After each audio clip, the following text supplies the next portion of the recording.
السلام علیکم ورحمۃ اللہ وبرکاتہ۔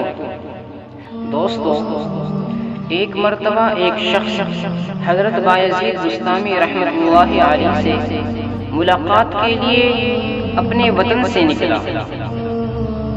سفر کرتے ہوئے راستے میں وہ شخص ایک درخت کے سائے میں لیٹا۔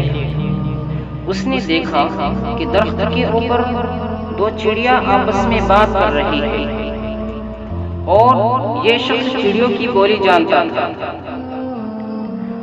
یہ اللہ رب العزت کے نزدیک کوئی بعید بات نہیں، وہ جس کو چاہتا ہے جس چیز کا علم دیتا ہے۔ قرآن میں اللہ رب العزت نے ارشاد فرمایا وَعُلِّمْنَا مَنْطِقَ الطَّيْرِ۔ حضرت سلیمان علیہ السلام نے فرمایا ہمیں چڑیوں کی بولی سکھائی گئی ہے۔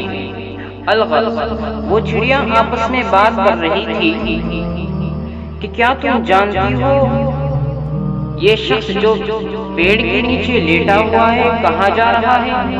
تو ان میں سے دوسری چڑیا کہنے لگی کہ ہاں، یہ بایزید بستامی رحمۃ اللہ علیہ کے پاس جا رہا ہے۔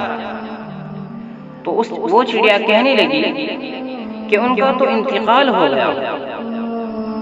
یہ شخص سن رہے تھے اور چونکہ یہ چڑیوں کی بولی جانتے تھے، انہوں نے ان کی باتوں کو سنا اور پھر افسوس کرنے لگے۔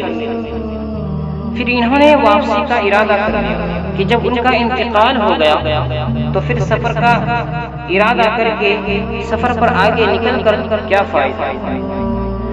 پھر سوچنے لگے کہ جب میں سفر پر نکل ہی گیا ہوں تو ان کی زیارت بھی کر لیتا ہوں۔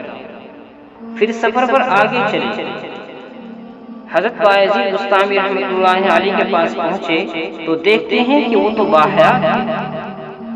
ملاقات کی، بات چیت کے بعد رخصتی کے وقت آپ نے ان سے کہا کہ حضرت ایک بات پوچھنی ہے۔ حضرت بایزید بستامی رحمۃ اللہ علیہ کہنے لگے کہ ضرور۔ تو انہوں نے کہا کہ راستے میں میرے ساتھ ایسا واقعہ پیش آیا ہے۔ انہوں نے چڑیا والا سارا واقعہ بیان کیا۔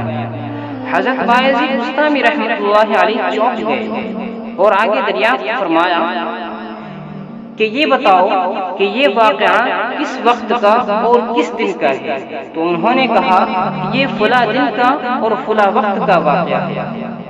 حضرت بایزید بستامی رحمۃ اللہ علیہ کہنے لگے کہ وہ چڑیا سچ کہہ رہی ہے۔ اس وقت کچھ لمحے کے لیے میرا دل اللہ رب العزت کی یاد سے غافل ہو گیا، اور جو دل اللہ کی یاد سے غافل ہو وہ دل مردہ ہوتا ہے۔ اللہ، ان شخصیت کا دل کچھ لمحے کے لیے اللہ کی یاد سے غافل ہو کر کچھ لمحے کے لیے مردہ ہو گیا تھا، لیکن ہمارا دل ہمیشہ مردہ رہتا ہے۔ ہمارا دل ہمیشہ اللہ کی یاد سے غافل رہتا ہے۔ ہمیں ان واقعات سے عبرت حاصل کرنی چاہیے اور ہمیشہ اللہ رب العزت کو دھیان میں رکھنا چاہیے اور اللہ رب العزت کی یاد سے اپنے دل کو تر و تازہ رکھنا چاہیے۔